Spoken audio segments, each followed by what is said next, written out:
Science and religion are often in conflict with each other, but at the same time, there is a deep relation as well.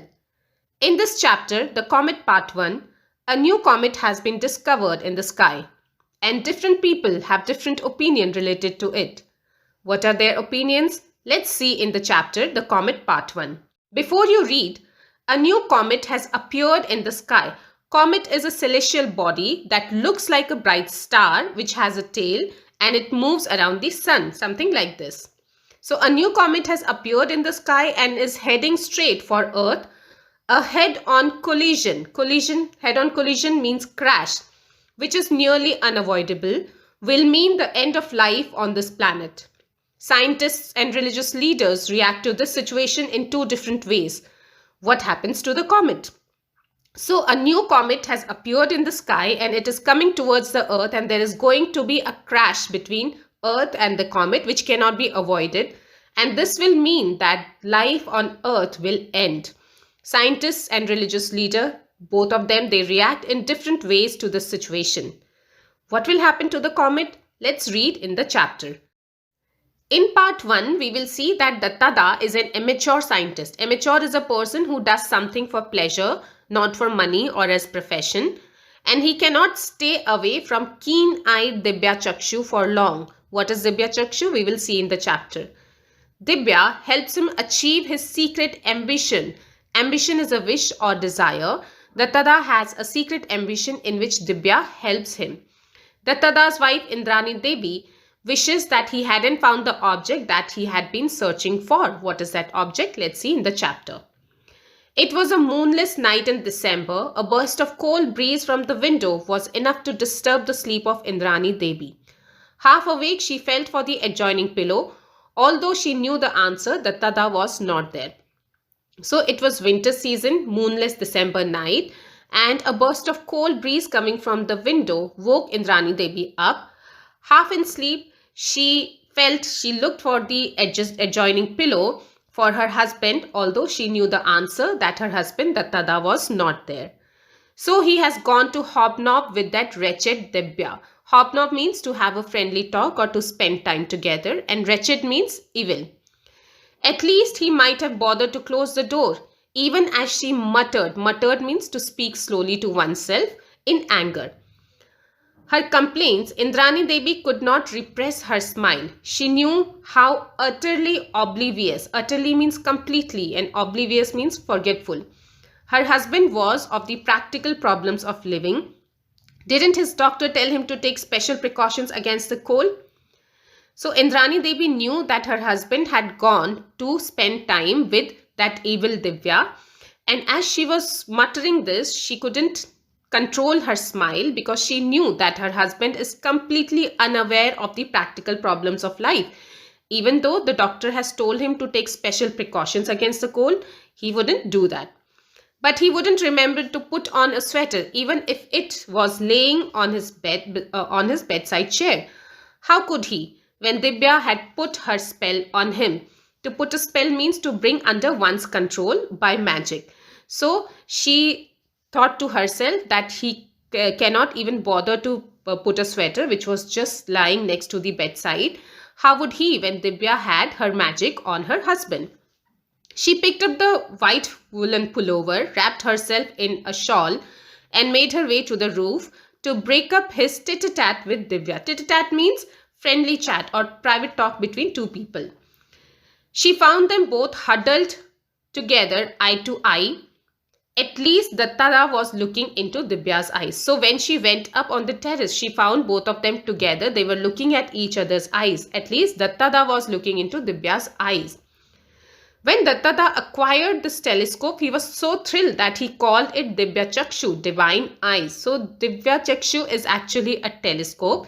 And when the Tada acquired means bought this telescope, he was so excited that he gave the telescope the name Dibya Chakshu, which means divine eye.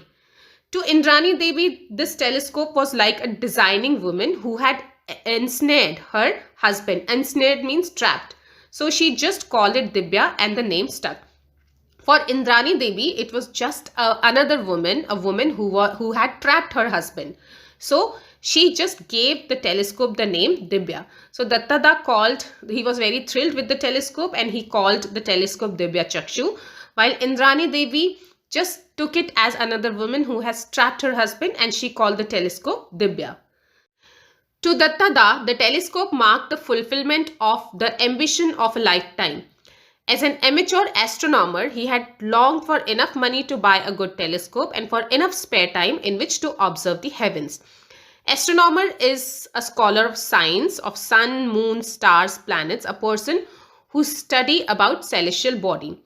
So for Dattada, this telescope was fulfillment of his lifelong ambition of studying the celestial bodies, and he always wanted enough money to buy a telescope and enough time to study the heaven, to observe the heaven. And he got both of them when he retired with sufficient, ample means sufficient money. The telescope was duly installed at a place from where he could observe the sky, and the nights were dark and long and he could spend time in stargazing. At least his wife Indrani Devi thought so. Here, put on the sweater, or do you want Nabeen Babu to order bed rest tomorrow? So Indrani Devi went to the place where Dattada was and she told him to put the sweater, or she said that if you don't wear it, I will call Nabeen Babu and tell him to put you on bed rest. Nabeen Babu was their doctor. Like every other amateur scientist, Dattada also had a secret ambition that one day he would discover a new comet. For comet, he knew that comet can be new. They come from remote corners of the solar system, and like comets, planets also orbit around the sun. But their orbits are highly eccentric. Eccentric means unusual, not like the orbits of planets. Their trajectory is very different. So once in a while, a comet comes close to sun. It has longish tail that is lit brilliantly by the sunlight, and then it recedes into darkness. Recedes means goes back, not to be seen again for years or for centuries. So Dattada had this secret ambition of discovering a comet. Comets were different from planet in the way that their path was very eccentric. It was different from a planet. And once a while a comet comes close to sun, and then it has a tail which lits brilliantly because of sunlight, and then comet again disappears, goes into darkness and does not appear for centuries. But what chance did Dattada have with his small 8-inch Dibya, while professional astronomers, they have huge, gigantic means huge telescopes. But Dattada was optimistic, that means hopeful, expecting for the best, as he knew that professionals with their pre-assigned program, that means the programs that has already been given to them, already been assigned to them, they would be looking at faint stars. Faint means light or dying. And nebulous galaxies. Nebulous means unclear or hazy galaxies. And they might miss such an insignificant, that means unimportant thing as comet. They were not expecting to see anyway, which they were anyways not expecting to see. Indeed, amateurs had often discovered new comets which professionals had missed, because it has happened that new amateur scientists, they had often discovered new comet which professionals had missed. And it looked to Dattada that tonight was going to be the big night, for against the background of same old stars, Dattada had detected a faint stranger. And tonight looked a big night to Dattada because he had detected a faint stranger against the background of old stars which he used to look through his telescope. He re-examined the charts with him, checked his Dibya for any smudges. Smudges means spots or marks on the optics. Optics are the lenses of the telescope. Did some calculation on his pocket calculator and torchlight. For though absent-minded about daily chores, he was meticulous in his observation. Meticulous means careful and exact. So he saw a faint stranger in the sky, and he checked his telescope for any smudges or any marks, and then he did calculation in his pocket calculator. Although he was absent-minded in the daily activities of life, but he was very accurate in his observations. Yes, there can be no mistake. What he was looking at had not been there earlier, and it did look like a new comet. So it was indeed a new comet, because what he spotted was not there before. 2 days later, the Anand Bazar Patrika came out with the news. Calcutta man discovers new comet. So this was the news 2 days later in Anand Bazar Patrika, a newspaper, that Calcutta man discovers new comet. From our special correspondent is the reporter. Shri Manoj Datta, a resident on the northern outskirts of Calcutta, Calcutta is now known as Kolkata, has claimed to have discovered a new comet. He has seen the comet on the last 2 nights and has informed the Indian Institute of Astrophysics at Bangalore of its whereabouts. Bangalore is now known as Bengaluru. So it was a news that Kolkata man has discovered a new comet, and he had informed the Indian Institute of Astrophysics, which was at Bangalore, of the whereabouts. That means where the comet was. The IIA runs a 90-inch telescope, the biggest in Asia, at Kavalur. If it confirms Datta's finding, it will be the high point in his lifelong career as amateur astronomer. Datta, as he is affectionately called by his friends and admirers, estimates that the comet would be clearly visible to the naked eye in the next few months. He gives all credit of his discovery to his 8-inch telescope, which he calls Dibya. So it was the news that Datta has discovered a new comet, and IIA, which has 90-inch telescope, if it confirms Datta's finding, it will be a very high point in his career as an amateur astronomer. Datta has estimated that comet would be clearly visible to naked eye in the next few months, and he gives all the credit of his discovery to his 8-inch long telescope, Dibya. Now thereafter, it took just 1 week for Comet Datta to be recognized and so named, for the IIA confirmed the finding and communicated it worldwide, and according to the accepted practices, the new comet was named after its discoverer. So IIA indeed confirmed Datta's finding, and the comet was given the name Comet Datta because it was the norm that whoever discovers the comet, it would be named after the person. So comet was named Comet Datta. And it brought an unwelcome publicity to the introvert. Introvert is a person who is preoccupied, who doesn't like to interact with the outside world a lot. So this brought publicity to introvert Datta, and there were numerous receptions and functions that he had to return. And returning from one such ceremony, Datta once muttered to himself in disgust, in anger, in frustration, that I almost wish I had not discovered this comet. This is what he said, that I wish I had not discovered this comet. And to his surprise, Indrani Devi also agreed that I wish the same, though not for the same reason. So it was not the same reason that they had wished that Datta had not discovered the comet. What was the reason? May I ask you why you wish I had not discovered this comet? Datta asked. Datta was also not aware why his wife wishes so. He asked, may I ask you, why do you wish I had not discovered? And the wife replied that comets bring ill luck, and I wish a good man like you were not associated with the discovery of it. This was Indrani Devi's statement, and she said it with a concern. On which Datta laughed, and he said that even an MA degree has not cured you of your superstitions, and he explained that there is no correlation whatsoever between the arrival of comet and the calamities. Calamities are the disasters or misfortune of Earth. On the contrary, comets have been scientifically studied, and their composition, that means the thing that they are made of, is well understood, and there is nothing harmful about them. And you will see that the comet will soon pass harmlessly, causing no problem to anybody. In the last comet that the comet will pass without harming anyone, Datta was not exactly right, because something was going to happen. It will happen in the second part. So in the second part, we will see that a British scientist writes a paper on Datta's discovery. He and the defense advisor have a chat, tit-a-tat, over an impending calamity. That means a calamity is about to occur. And the conference of international experts might give a clue to this cosmic, to this celestial, to this puzzle, to this problem which is related to the comet. So what happens? Let's see. In the spacious dining hall of King's College, Cambridge, the butler whispered deferentially. Deferentially means with respect. In the provost. Provost is the head of the British University or college, and handed him an envelope on a silver tray. So a butler, that means a person, a helper, he comes and he respectfully says something in the head of the university, that means provost's air, and gave an envelope to him in a silver tray. The provost beckons means calls Mr. James and passed on the envelope to him, saying, "It seems that you are urgently wanted in your room." So the provost has been given an envelope by the butler, and then the provost calls Mr. James and he says that you should go to your room. There is somebody to see you. And he made his way towards the beautiful building. James opened the envelope. It contained a brief note. So James, as going towards his room, he opens the envelope and there was a note written on the envelope. What was it?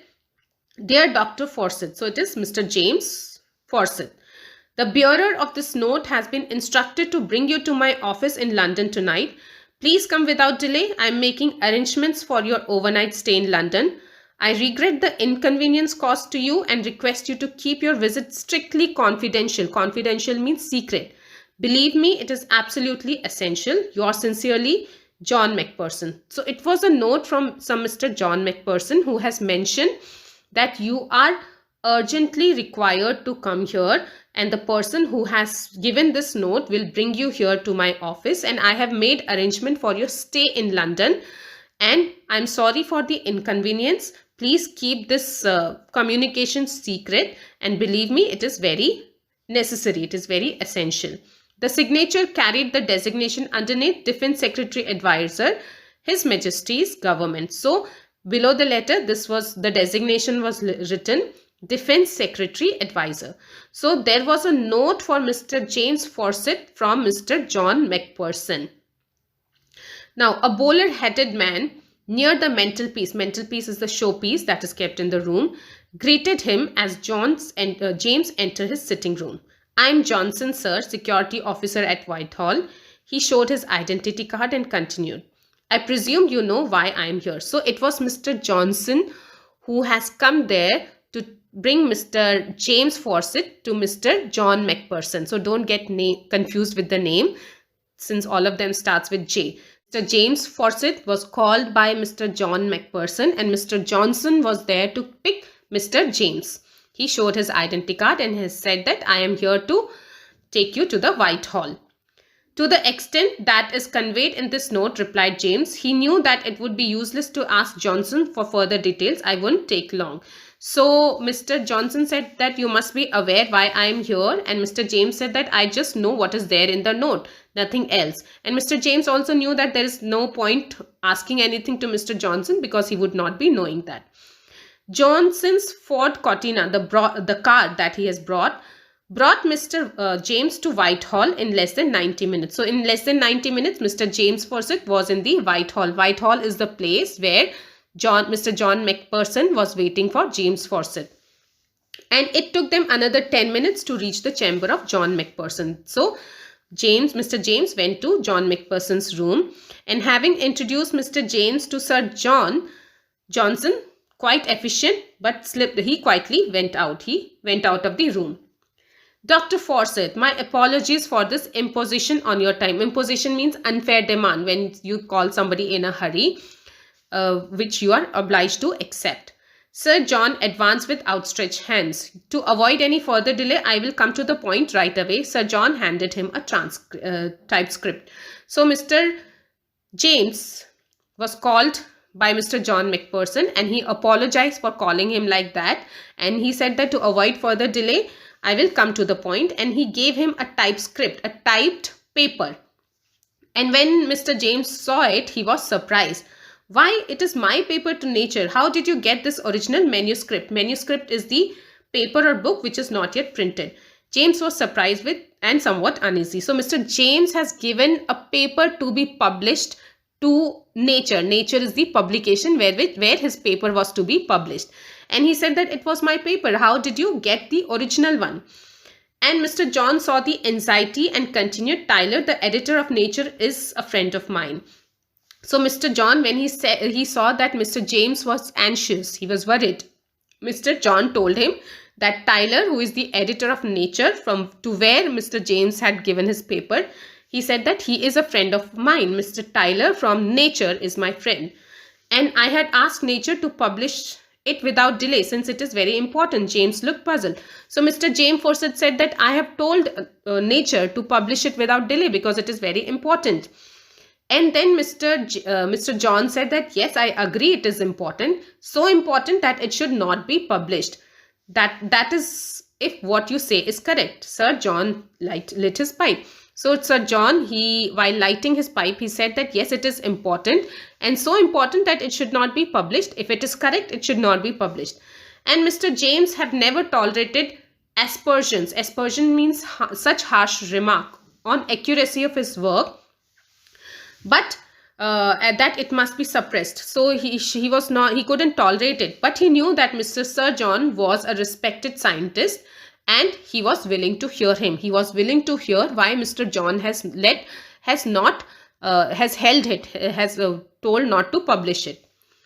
Please do not misunderstand me, Mr. Fawcett. I met Tyler today at lunch in the clubhouse where he showed me your paper. So Mr. John continued that I met Tyler, my friend from nature, at the lunch and where he showed me your paper, and I still retain enough interest in astronomy. I am still interested in astronomy, and he asked for my opinion before sending it to any professional for publishing. And I immediately realized that your result has profound implication. Profound means very deep impact if it is correct. Let me assure you, Sir John, this is correct. So Mr. John said that if whatever you have written in the paper, it is correct, it will have a deep effect on the earth, on the world. And Mr. James said that let me tell you that it is correct. I have put my reputation, my good name on stake. If this is wrong, then all my name which he has earned, it will go away. So it is correct.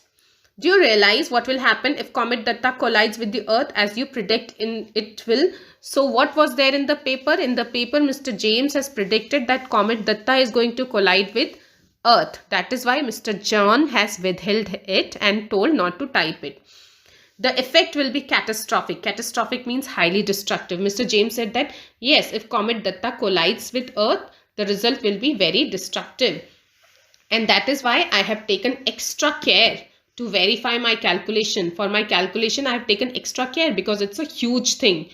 Barring rare circumstances, the collision is inevitable. So except some circumstances, some situation, the collision is inevitable. That means it cannot be avoided. It will happen. James was confident. So James was confident that the collision is going to happen. But Sir John, he picked only one qualifying phrase, one line, that barring some circumstances, barring rare circumstances. That means except some situation, the collision is sure to happen. And Mr. John picked up those situations. He said, what rare circumstances? Well, what are the circumstances? It might collide with some asteroid before reaching here, or it might just split up when near the sun, or it might evaporate. So Mr. James told that it can just collide another asteroid before reaching to Earth, or it can just split in itself, or it can just evaporate. But one cannot count on these fortuitous circumstances. Fortuitous means happening by chance. So they continued that we cannot count on these happening by chance circumstances, and we have to go with the assumption that Comet Datta is going to collide with Earth.